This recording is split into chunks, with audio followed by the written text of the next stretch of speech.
Welcome to this week's episode. In this episode, we talk to Jenise Miller, a poet and urban planner from Compton, California. You want to know more about the podcast? Please follow us on Instagram at Creatives Podcast 2020. Enjoy the episode. This one's called Jacarandas.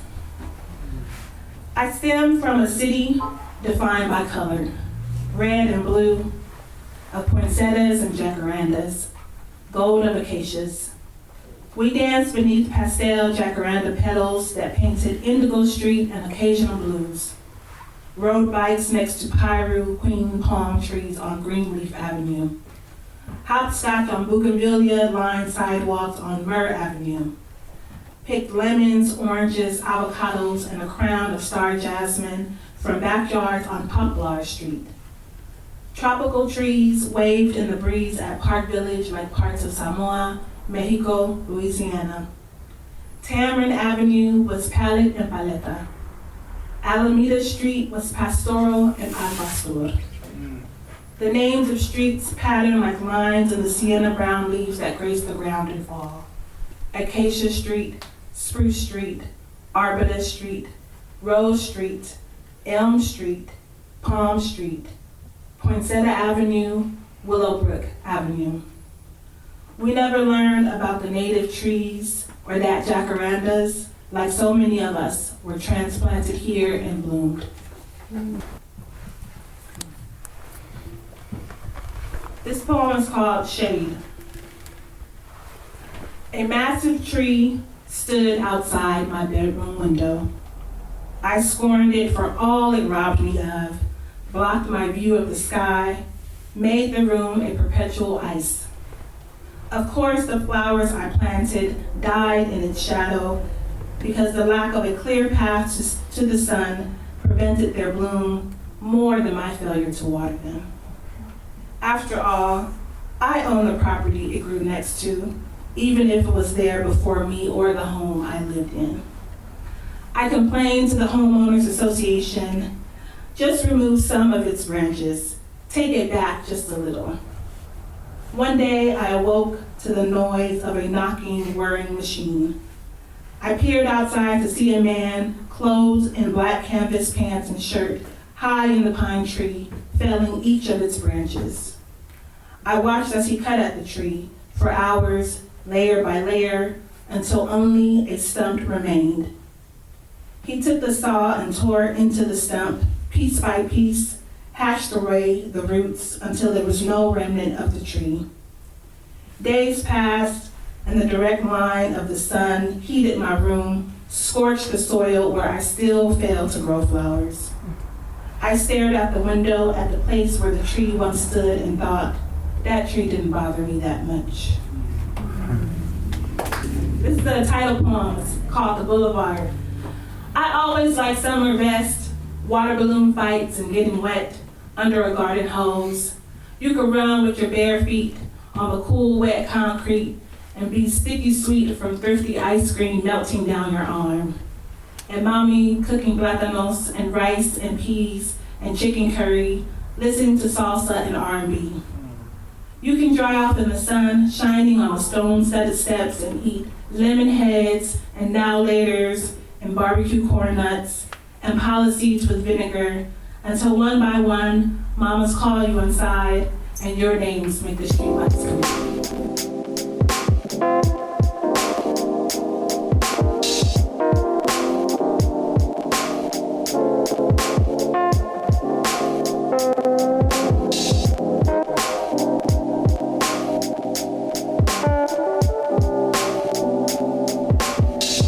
Thank you for agreeing to be on the podcast. Thank you for having me. Oh, you're welcome.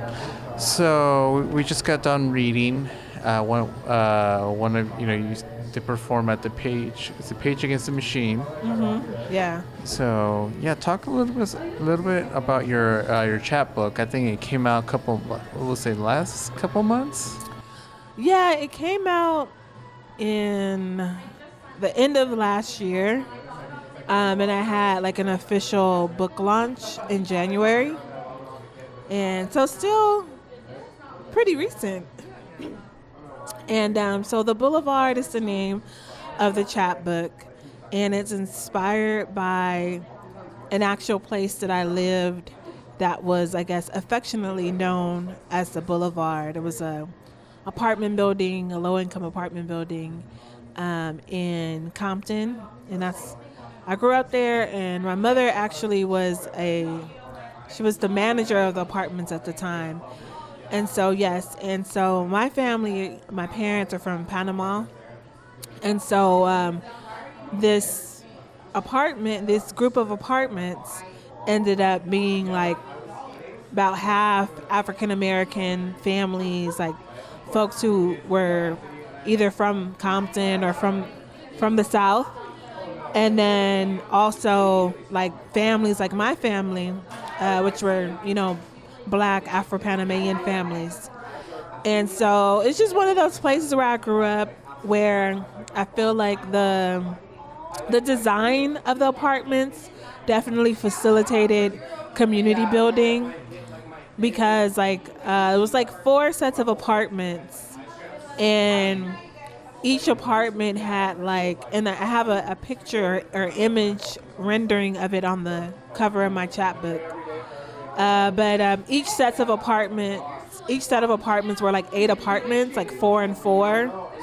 And the 4 apartments faced each other. So you could technically walk outside and, or knock on your next door neighbor's door and ask to borrow a cup of sugar, or some of the friends that I would play with, all I had to do was just go knock on their door, go downstairs and go right across and knock on their door. And so it was just a place that was really easy to,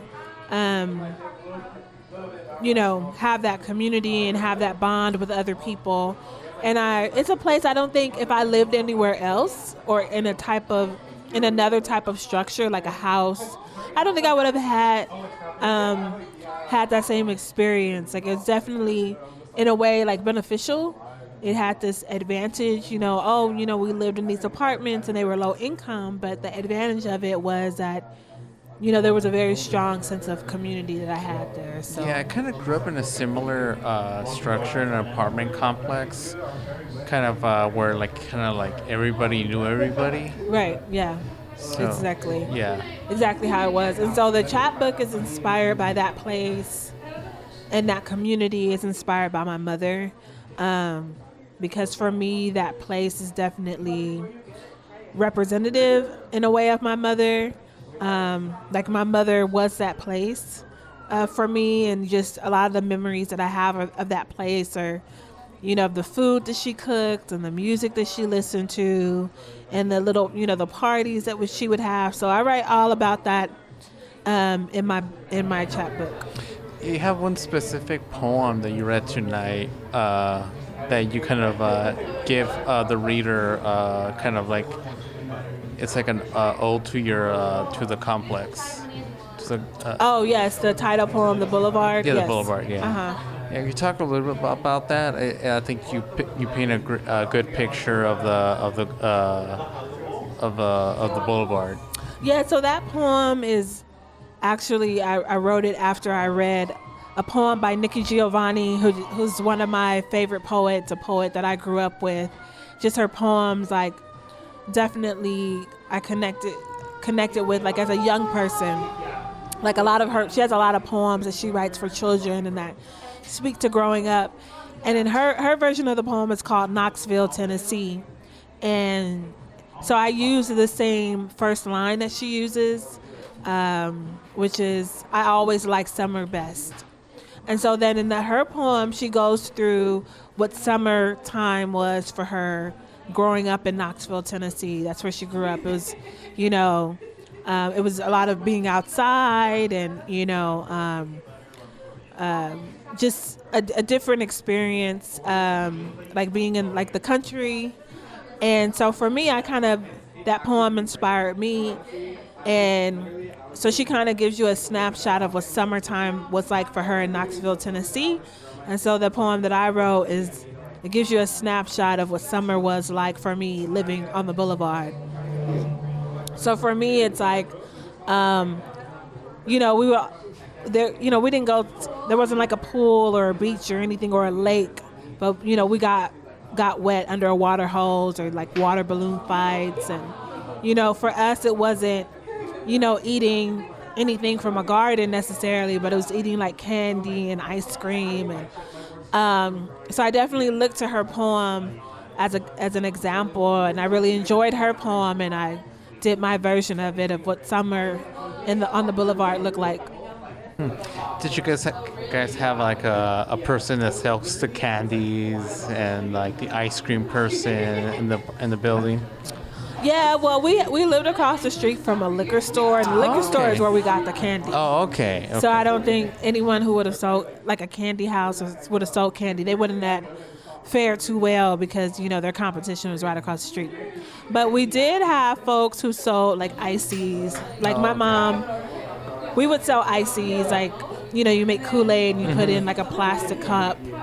And which I thought about actually putting in that poem, but I decided to put thrifty ice cream. But we would eat like ices where you kind of you freeze it and we like sell it for $0.25, and like you kind of like pop up the frozen ice, and then you turn it around and you eat it that way. And then downstairs for me there was a Panamanian family, and a Panamanian lady, she made, they call them duros, like Panamanian ices, and so she had like more tropical flavors like coconut and tamarindo and what else, Jamaica. So she had more, she had like the specialty, like almost like the more like the gourmet ices. So yeah, so we had folks who sold those. Yeah. Okay, great. Wow. You also you were talking about the Panamanian community in Los Angeles. I think it's a super underrepresented, right? It's under like it's there, but people don't know about it. Yeah, I mean, it's interesting. I mean, it depends on how you look at it, right? And I wrote an article about the Black Panamanian community where, I mean, for me, I did grow up in a Black Panamanian community. I would see folks on the weekends. I lived in close proximity to Black Panamanians, so for me, like, I didn't feel underrepresented, right? So underrepresented is like more so like within media text.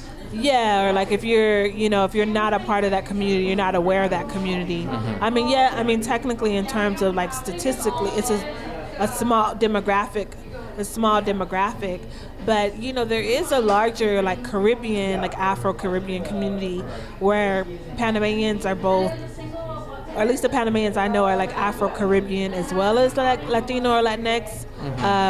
And then you have like Belizeans and like other folks, or Jamaicans. There is a larger Caribbean community that, as Black Panamanians, we connected to that community as well. So, because I remember growing up listening to the radio, and there was that one reggaeton artist, or this is like '92, El General. Right. Do you remember that song? Yes. Yeah. He was super like Yeah. No, he's from Panama. Yeah. I mean, reggaeton started in Panama. Yeah. Some people will argue that, but I agree with you. Yeah. Well, I don't know who would argue that. Like if you're like the Puerto Ricans and like in the later like. Yeah, I don't know, because I feel like if you're a reggaeton purist and you know the history, I say Panama. Yeah, like majority of people are gonna. Yeah, I think a lot of people don't know that reggaeton started in Panama because it's so like heavily represented. Yeah, in the early '90s too. Yeah, it's so heavily represented by non-Panamanian artists. But music like reggaeton, which is derivative of like reggae and Spanish hip hop, it could have only come from Panama. Because, oh yeah, definitely, definitely. That's where all those cultures, came together. It was in Panama with the building of Panama Canal. You had like all this huge Caribbean migration to Panama. So, so El General, I mean, I was reading an article recently about like they were looking at the history of reggaeton, like what are the like 50 or 20 most important artists or albums, and they start with Panamanian artists, which is really good. And they even mentioned this one artist, this Her name was Root Girl. That she doesn't get mentioned a lot, but like she was out before like E.B. Queen and. Oh yeah. So yeah, they definitely give props to Panamanian roots. Yeah, because I know General, but I don't know any other artists. I don't remember at the time. Yeah, there's some others, but I mean it's crazy because he didn't, or from what I understand, like he didn't necessarily make all of the money that the folks who are doing it do make. And like when it started out, or when it was starting out in Panama, it was very, black. Yes, it was. Yes. And now it's not so much, and but the folks who started it are not the ones who are profiting off of it. Which is unfortunate, Right. Yeah. Yeah. So yeah, hopefully that changes, but I mean, it doesn't seem like the people who are in power are gonna do anything to change it. I mean, there are some folks I've heard, like there's some new artists, a couple of new artists coming out of Panama, but we'll see. But I mean, reggaeton is not necessarily. I mean, I grew up on El General. Yeah, me too. But, reggaeton, not so much. Like more so salsa and merengue and other types of music. Yeah. Mm-hmm. I was reading your bio. You're a planner, right? Yes. You're a poet and planner. Yes. Yeah, could you talk a little bit about that? About your planning, like your. Mm-hmm. Well, I guess for me, the planner part of me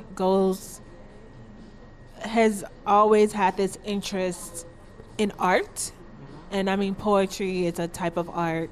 But like growing up in Compton, and then we had moved to Watts, and like especially in Watts, like because Watts is a very walkable neighborhood, and like walking to the blue, I would walk to like the Blue Line, and I mean there's a Watts Towers. I actually hadn't visited the Watts Towers for years when I lived there. It took a while for me to actually see it, but I would walk past murals, like there's the Elliot Pinckney Mufundi mural on 130 in Wilmington, and then over by CVS, which used to be Savon, there's a Charles Dixon sculpture.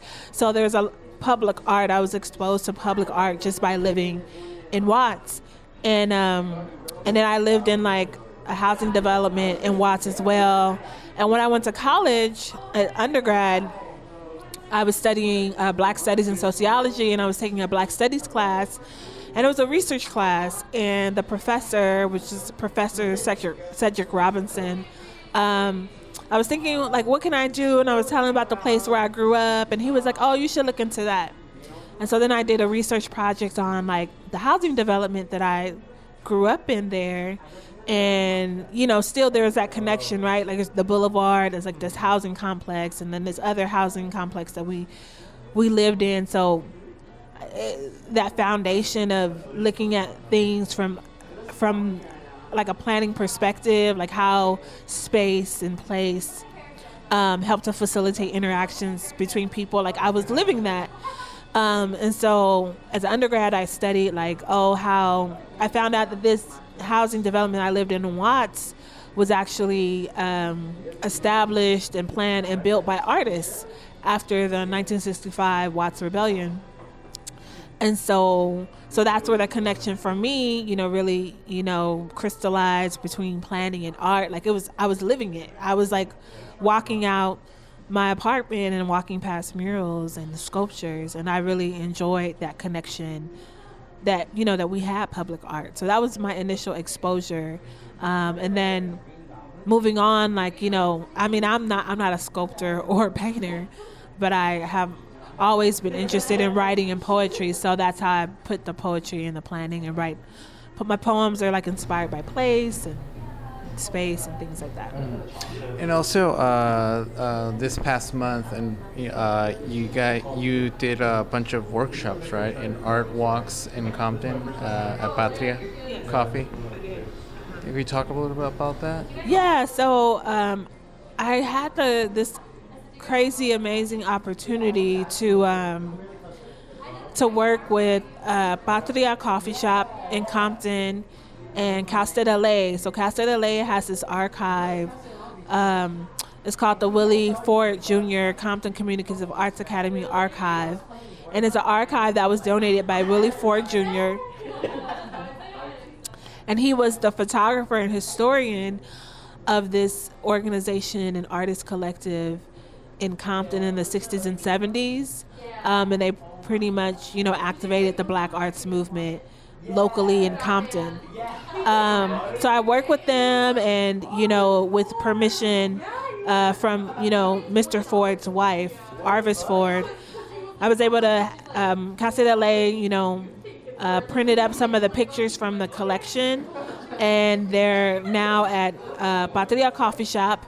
And then I coordinated a couple of programs around those pictures. So the first one was an artist talk with Charles Dixon, who's this amazing, just legendary sculptor, maker in Los Angeles, who's been making sculptures and things in LA for like 50 years. And he was a part of this Compton Arts Academy, like I think he said he was 19.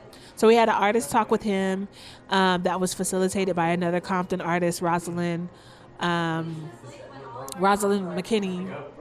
What's her name? Rosalind McGarry, excuse me. I just blanked. Sorry, Rosalind McGarry of a Sepia Collective. And it was really cool because it's like, one of the pieces of feedback when I was introducing him and Rosalind, and I was talking about the different works of art that he did. One of the baristas at Patria was like, "Oh, he did that," and I was like, "That's exactly why we're here, because a lot of times we see public art, or we have the privilege of having public art in our community, and we don't know the artist who did it." Exactly. Yeah. Yeah, and so he was there. He did an artist talk, and then what else?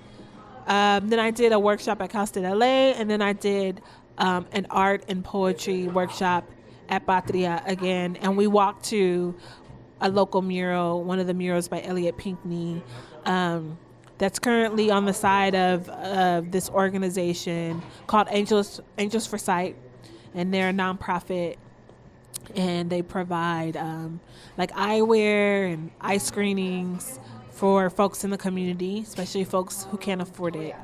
And so we did that workshop, and the photos are still up. They're supposed to come down. Oh, it's unfortunate. Yeah. Yeah. Well, that's pretty exciting because people don't know about these artists. Like, it feels like Compton is such a hub for artists. Yeah, for sure. There's so many people who grew up in Compton, and we hadn't heard of the Compton Communicative Arts Academy. So it's definitely a reason why I wanted to bring that to the forefront. And I had the opportunity to write an article about it for KCET Artbound, as well as, bring some activities that, were about the Arts Academy to the community. So, yeah. Wow. When is that article? Is it published already? Yeah, no, it was already published. It's available. It's online. Okay. Yeah. Well, I'll link that on this description. Oh, okay, cool. Yeah. Cool. So. Anything else comes to mind? Been writing a lot.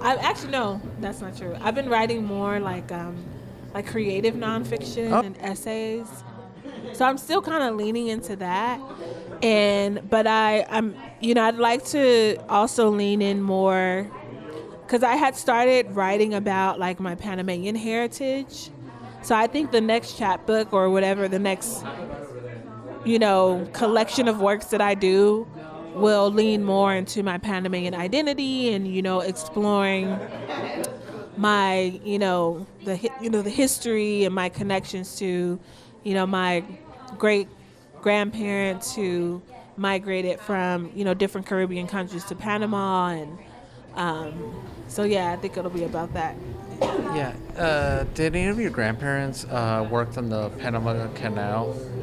Yes, they did. Yeah. Oh, okay. So there was a lot of different types of work.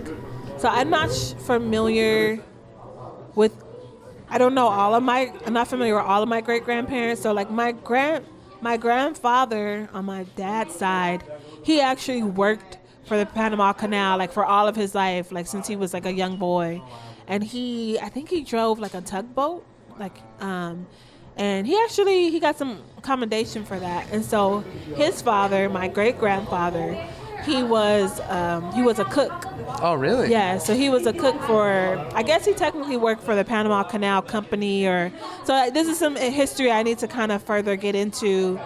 I think he worked like at a country club or some kind of club. And so I have written a poem about that, like, because he basically, from what my father's told me, like he worked as a cook and a chef in a place where he wouldn't have been allowed to eat. Oh, really? Right, because so when the United States took on the Panama Canal project, they brought segregation to Panama. I see. So like the workers, like the black workers, were paid less, even if they were doing the same work than like the white American workers. And so there was something called the gold roll and the silver roll, and so all the black folks were on the silver roll. And apparently there was a point in time where it wasn't always that way, but then I guess the guy who came in, who was like the lead engineer, I think Gorgas, I think that was his name, like he changed the policy, so like, all the black folks got paid less.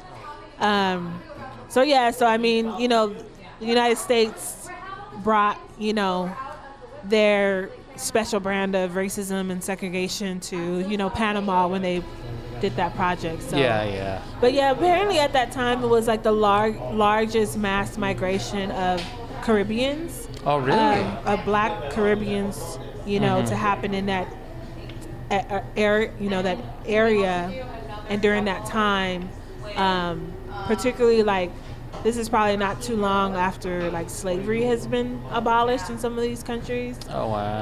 And so these folks, this was like the first place that they, of their own independence, said, I'm gonna go work on this So they went canal. so they went to Panama. Yeah, so they went to Panama. So it's a lot there. I'm interested that I feel like that's there to explore. Yeah, I'll be great. See where you come up, with. Yeah, we'll see. Yeah. Yeah. So you just mentioned that you have a poem about your grandparents, about the past. Yes. And that's in the chapbook? No, I have submitted it to one place, so I see if it'll get accepted to be published, but I haven't published that yet. So I have a couple of poems inspired by like my Panamanian heritage specifically. That I haven't published, so I'm working on them and looking to publish them. So, because you also been published on the website, right, about the Panamanian like parade. And yes. Yeah. So I did. Yeah, I wrote for Boom, California. I wrote a creative nonfiction piece about growing up in the Black Panamanian community in Los Angeles. So yeah. So like, I mean, like, as you were saying earlier, like, for a lot of people who maybe are like Black Latinx or Afro-Latinx, like in Los Angeles, it's not a very large community. And so, but for me, I was a part of a community, and I felt like a part of a community. And so, so as part of this community of Black Panamanians, like they would get together, on weekends, and there's the Panamanian parade that happens every year in November that goes through downtown LA. They would get together at a particular park in Long Beach, Share Park, during 4th of July. So basically in the article I talk about, like, again, it is still leaning into my planning and place, because, I talk about the different places where we basically gathered as a community. Because the chapbook has a map, right, of all the places you gathered and lived. Well, no, the chapbook is separate from that article. The chapbook is more so. The chapbook does allude to different places that I lived, that I moved around to. Yeah, moved around growing up. Yeah, and it has like maps.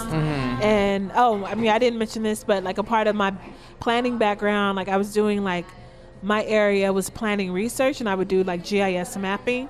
And so I wanted, maps to be included in the chapbook because, I was kind of like mapping my experience growing up in Compton. And I wanted a map also to show that. So the map kind of like zooms into the area of Compton where I grew up. Mm-hmm. So, yeah. So you moved around due to work, right? Like to work? Like your parents, like when they got a new job or something, they went like they got closer to the. I don't know if it was. I don't think it was necessarily for work. I just think it was more so. Like, I mean, we were getting like evicted, or I think it was just financial instability. I mean, my parents always worked, but just because they worked doesn't mean that they were being paid a livable wage. Oh yeah. So I think that was the reason. It wasn't. They always held jobs, but. The wages they held, it wasn't necessarily enough for us to like stay in one place or for us to buy a house or anything like that. Like we always rented, and so it was just more so financial instability and not having a livable wage that would allow us to like, own a home. Own a home or like, put down roots in one place. We moved around a lot. So I think that's like a very common. From all my interviews on this podcast, everybody has the same experience. Oh, okay. Mm-hmm. So everybody is from LA, and everybody moved around all over Los Angeles. Yeah. So we moved around like between Compton, Long Beach, moved around a bunch in Long Beach, and then we ended up in Watts. Oh wow. Yeah. Yeah. Mm-hmm. Yeah. Cool. Is there anything else you want to share?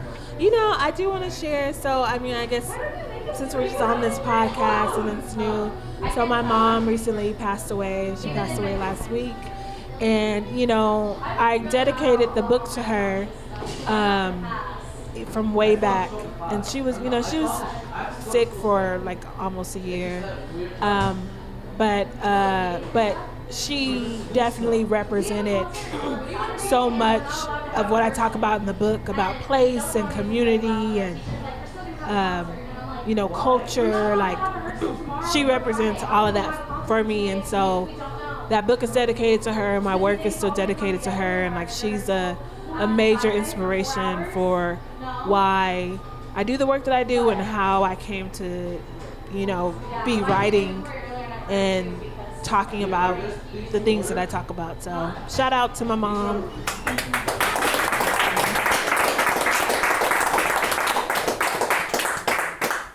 This is the last poem. I'm gonna read a poem I haven't read before. We'll see how this goes. Yes, out loud. Yeah, out loud or to an audience. It's in the book, but I've never read it out loud before.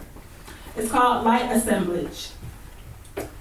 Airplanes flash through the sky, buses blast down 103rd Street. Beaming boss hogs rumble rap and funk. A young couple sits in embrace at the westbound bus stop. In a stroller, their baby girl squints, her face tilted toward the sun. Children sprint and skip across a playground in outfits and barrettes brighter than FloJo's nails. A woman with deep dark skin, hot pink lipstick, billowy white skirt and sandals struts to the bus stop, talks to the couple next to her. Two men, one walking, one riding, spot each other and shout, "Hey!" Their faces gleam, teeth glint in low laughter. "I'm going to be 60, she smiles, throws back her soft black hair. "I was born and raised in Watts, daddy from Texas, mama from Mississippi."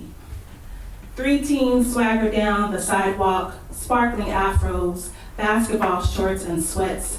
They giggle and smile with ease. There were shopping centers on both sides of the street, here on 103rd from Wilmington to Grandee. A mother and daughter walk across as the red light flickers. The mother carries a silver purse, the daughter 4 grocery bags. Then they built Washington Arms and the new homes. We moved from the projects to a house my mama bought herself. "Remember why you started," read the words on a flower bed, painted with neon butterflies and a replica of the soaring towers. Eartha Kitt taught me how to dance, right here at Mafundi. The WLCAC used to have carnivals, music. Ted Watkins designed the dash, Behind them, the mural is mirror. Profiles of two sun-kissed faces, one with a gold earring, shining image of a child in the center. I love walking here, catching the bus. They run frequently. You get to where you need to go. A bus hisses to a stop. Radiant splashes of red, black, and green, large letters outlining Mufundi, Swahili for artisans, creators. She saunters over to it, turns and says, "Take your time with life. You'll enjoy it."